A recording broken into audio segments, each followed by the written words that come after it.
On this, the April 4th, 2024 edition of What's Going On with Shipping, we have an update in the port of Baltimore. I'm your host, Sal Mercogliano. Welcome to today's update. So yesterday, Governor Wes Moore held a press conference where he laid out the situation regarding the Port of Baltimore, the main channel, and the motor vessel Dolly. It appears that Governor Moore is materializing here as the de facto face of the situation in and around the Port of Baltimore.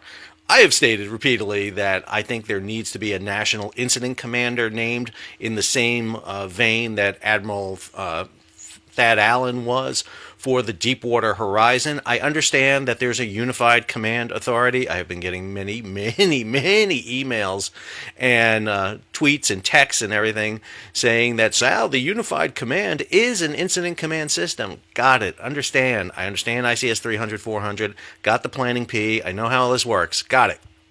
What I am saying is that a maritime incident is unlike a hurricane, a tornado, and a lot of other incidents where unified command works. This is a very confined area that they're operating. There's a lot of divergent organizations, both local, state, and federal, including international here. You have a Singapore flagged vessel that is here. You have commercial firms. You have 3 different salvage operations going on concurrently at the same time. I just believe while many people know the unified command system and they can preaching to me all about ICS, I know maritime wrecks, I know maritime disasters. And believe me, you need a kind of clean chain of command when it comes to this. A national incident commander is probably appropriate at this point. Name who you want, but put someone in. And right now, de facto, it is Governor Wes Moore. All right, let's talk about what happened here yesterday. So the press conference was informative. I'll give this. Governor Moore knows how to speak. He knows how to run a press conference. And he had 3 principal people there who either spoke or were referred to in this meeting. And I want to identify them because I think it's really important to understand who is running what in this situation. So again, the best resource to go to right now for updates and information is right here to the Key Bridge Response 2024. They are releasing press releases fairly regularly. You'll see here, press release 7 just came out. A lot of these are just images that are coming out. I would argue they're not always the best.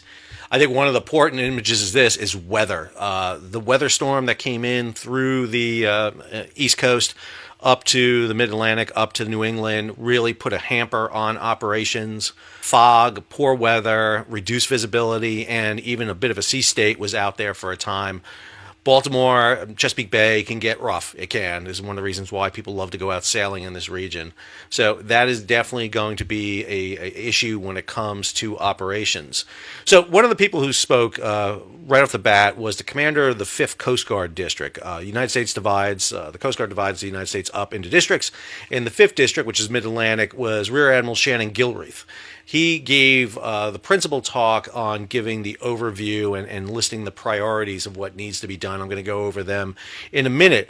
Who is missing from that is this person right here, Captain David O'Connell. David O'Connell is the captain of the port for Baltimore. He's actually the commander of Sector Maryland National Capital Region. Dave O'Connell has been the captain there since the Everforward 2 years ago, so he's well versed in this. I assume he wasn't there because he was busy running the operation. He is the federal on-scene incident commander, so he is to represent the federal government in this. I do have a bit of a problem here in that a Coast Guard captain is fairly going to be junior when we start seeing some stars floating in and out here from the Navy, from the Coast Guard, from the Army. But Captain O'Connell is well versed, well experienced in this. There's no doubt a very capable person. Then you have the colonel in charge of the U.S. Army Corps of Engineers in the Baltimore area, and that's Colonel S.T. Pinchane. She gave a talk, and her talk was very important, I would argue, in the press conference, because she's talking about the fact that what you see above the water is the easy part of this salvage, and that's not easy. Cutting that steel out of the girders off you are misjudging the information when you watch that. They are much bigger than you think. It's much more involved, and that is the easier part, because once you start going into the water, it becomes so much more difficult. And one of the big things is that large sections of the bridge have collapsed onto itself. What you have at the bottom of the main shipping channel is collapsed concrete and steel that is encumbering and reducing the maximum draft that you can go over that main shipping channel. That main shipping channel has got to get down to 50 feet. And the bridge is embedded in the mud. Part of it is below 50 feet, and a large chunk of it is above 50 feet. And this is not an easy operation by any means. And then the last person there was Paul Hankins. He did not speak at the conference, but he was there. He is the supervisor of salvage for the United States Navy, director of salvage operations and ocean engineering.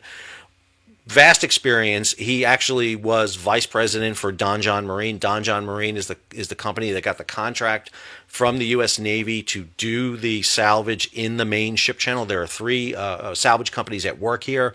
Resolve Marine is doing the ship salvage. They were contracted by the ship company and the insurance company.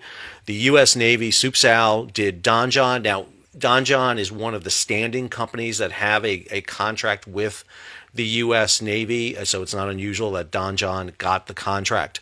And then the third is Skansia. Skansia was under contract to the Department of Transportation for the state of Maryland, and they're working on bridge sections that are not either on the ship or in the main channel. Those are really the three big people at play here: Army Corps of Engineers, Coast Guard, and U.S. Navy SUPSAL. All right, this is imagery that came out from the U.S. Army Corps of Engineers, Baltimore. They post this on their Twitter X page, and I thought I'd give you the latest update. They've changed it around a little bit from where it was. So one of the big things they have here is they list objectives and priorities. We're going to go through each of them, and then they've color-coded what is in the process of working, what's ready, and what's needs to be started.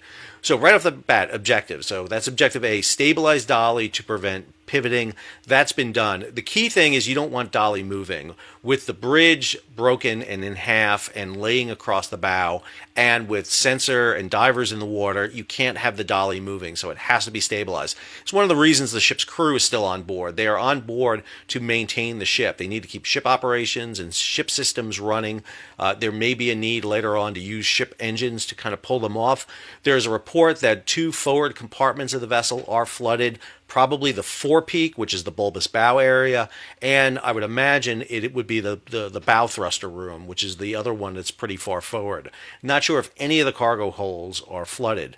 The ship is down and grounded at this moment. It's out of the main shipping channel. This ship probably is drawing somewhere in the range of 35 to 40 feet of water. I haven't been able to get a good draft on her where she's at, plus we won't be able to tell from the markings because she is aground. This was the problem we had with Everforward running aground 2 years ago. So you need to stabilize, and we may need to see some dredging take place in and around the vessel when they eventually want to remove her. The problem is there's 4,000 to 5,000 tons of bridge lying across the bow. What is about to happen is as soon as weather clears, there are tugs and there are barges and cranes alongside. They're going to start removing containers forward to the main house. So if you look on this image here, you'll see that where it says almost like where D is right there in that, you can see the bridge and the house. When I say bridge, I don't mean the key bridge. I mean the pilot house of the ship. From the pilot house forward, they're going to start removing containers off there. A lot of those containers will be empty because they're all the way up forward, but there will be some full containers, and this is where the hazardous material containers are all located on the ship. B, they got to analyze the internal bridge truss structures. So analyzing the bridge is an ongoing process. They don't do this once and stop. As they cut and move everything, they go back in and reanalyze. So this is an ongoing process. What is above the water is easy to identify. It's below water that's a problem. Now, they have 3D sensing equipment that's giving them those 3D pictures that you saw in some of the briefings. However, one of the things that they have is things move, things shift. Very poor visibility in the water. You're not seeing very far in front of you. I've done black water diving before. It's not fun. And you do have a bit of a knock current that goes through here that flips with the tide. C, positioned a 1,500 ton floating crane. So if you look at where C is, above at the very top there, that is Chesapeake 1000 and Weeks 533 cranes. They're going to be put in place to help start removing some of the heavy material that's going to be eventually removed off the forward part of the vessel. This is removing the bridge structure. You can't just put the ship in reverse, back down, and yank the bridge with you. You're going to destroy the bow of the ship, cause more damage, and potentially sink the ship. So you've got to be careful about it. You don't want to break the bow off the vessel. D, you got to move the wreckage from the dolly. This is, again, that long process that works in. There's still material, and they want to get those containers off to free up the working area there, too, so they can get under the bridge, do some lifting as they cut material. And then the last two sections there, E and F, which is not done yet and hasn't even begun, is to refloat dolly away from the wreckage and then begin the disassembly of the bridge. And getting to E is going to be a bit. Getting to F is even tougher. So when you look at the priorities, they identified three priorities. When Admiral Gillis was up there, he gave three priorities. Number one is to clear the federal channel. And that means to establish a limited access channel. They've established two channels, one to the north, one to the south of the main shipping channel. They are an 11-foot channel to the north and a 14-foot channel to the south. Understand, they haven't dredged anything. All they've done is gone out, put marker buoys in, and have identified a channel that has that minimum draft. That is good for tugs and barges. 11 feet is tough for tugs and barges. That's not a lot of draft, I can say that. And even 14 feet isn't great. You're not moving any ships right now in and out of Baltimore, even with those auxiliary channels. I looked at this yesterday in my video when we talked about the choke points and looking at the port of Baltimore. You got to establish a wreckage consolidation point. As you cut and remove wreckage, you got to put it on barges and take it somewhere. That's going to be going to Sparrows Point. That would be off on the upper left side, upper left corner of that picture right there. Fortunately, it's close by. So they'll be able to do it. They need the position cranes to remove the bridge span from dolly, that is C, remove the wreckage, and then remove the wreckage from the federal channel. Second is refloat and remove dolly. You got to access the containers and remove containers. You got to stage assets for repositioning of dolly. We're going to bring dolly. Once you get dolly free, you got to move it somewhere. She's going to need to be surveyed by the NK Classification Society. You may need to take all the containers off her, so you've got to get her over to the Seagirt or over to Dundalk to be able to do that. And then refloat and move dolly from the hard grounding. What happened with Ever Given in the Suez, Ever Forward in Baltimore, is they gave class surveys, came in the case of Ever Forward, they basically identified a limited sailing ability for her. She went to two ports, offloaded all her containers in Europe, and then sailed for China to go get a dry dock. And that was with substantial bow damage. Probably see the same thing here. I don't envision dolly going into a U.S. dry dock unless there is severe critical damage that we're not seeing on her. And then finally, clear and removing wreckage. Systematically clear wreckage from outside of the federal channel, facilitated under the direction of Maryland Department of Emergency Services. This is going to be Scancia in that group. But clearing the federal channel is going to be the longest, laborious part of that, because even when you remove dolly, that F right there, the bridge section between the twin pillars, is embedded in what is a molasses of mud.